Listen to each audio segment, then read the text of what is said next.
naman nga magsali. Natatawa na sila sa likodan. Natatawa rin sila. Mahaba nga naman nga. Ayan nga, kasi mauganit market din talaga sa tipa. Kaya tagal-tagal man. Oo.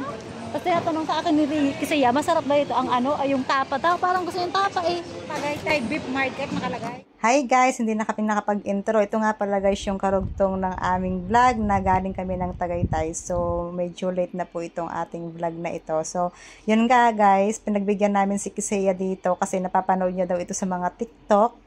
Itong Mahogany Beef Market, dito po yan sa Tagaytay City. So, yun guys. First time namin makapunta dito. So, dito nga pala ay 8 PM na po ng gabi. So, yan, gabi na nga talaga. So, ito pala guys ay papunta ng second floor ng dito sa market na ito. Yan. Papasok na po kami dito. Titingnan natin kung anong itsura nito sa loob. Kasi nga, parang nakikita namin, parang ang haba niya. So, yun guys, yung labas niya. Napakaganda ng view. Kasi nga gabi. So, ito nga pala guys, napakahaba pala nito. Marami kayong pagpipilian kung sa inyo gustong kumain. Lahat ng mga madadaanan nyo dito guys sa pwesto ay aalokin kayo.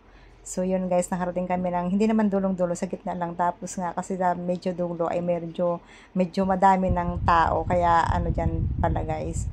Naghahanap-hanap pa kami ng mga pwedeng maupuan. So, yun, ang haba niya. Medyo gutom na din pala kami dyan. Hindi ko alam kung mabilis po yung pagluluto nila dyan. So, yan na nga pala guys. Bumalik na din po ulit kami. Kasi nga, wala kaming mauupuan doon sa dulo. May nakita po kami doon na space doon sa bungad lang. So, ayun nga. Pagbibigyan namin si Kisea kung anong meron po dito sa Mahogany Beef Market. Masarap na yung bulalo. Yun sinasabi ni Kisea. So, yun guys, ang hirap mag-voice over. Ayan, maganda dito. Ano?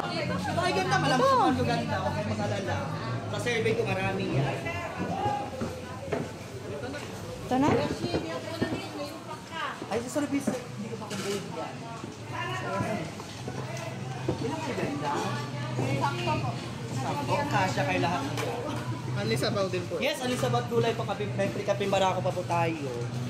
Pag walang dadag, ibalik ko sa akin ang bulalo ako magdadag. Yeah. At least hindi naman tayo nag-over ng 1,000. Eh, ganito palang bulalo. Meron pa lang dito eh, murang-mura. Sa iyo order ko, okay, sa alisabaw. Sa amin po ay itong sisling bulalo red. Ay, yung sisling bulalo ko, wala na po yan. Mapubos na po, mapakamaga lang po yan. Mabilis na palis po. Ay, ito palang special. Dito? Dito sa langit. Yan. Patanglak. Magluto ka na say. Hanapin natin po mga. Oh, mami. Ipod mo yung kanin, basta i-describe Meron na na yung region yung plato. May ka pa ko yung sa Magluluto na si Kisea.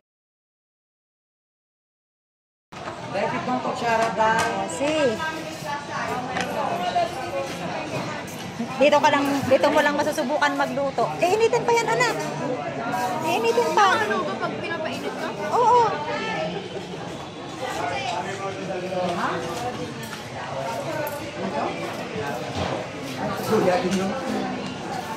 Chop suey. Kuya Raven, yung espresso. Yung Kuya Raven. Kunin mo.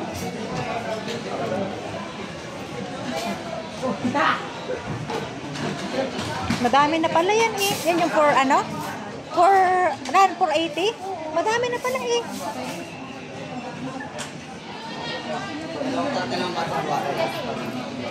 Okay, okay na po. Thank you, Ateng.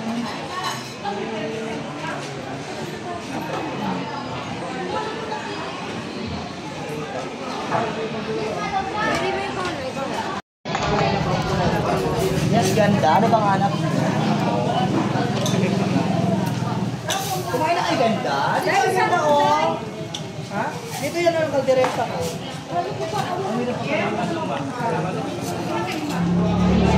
Mainit na?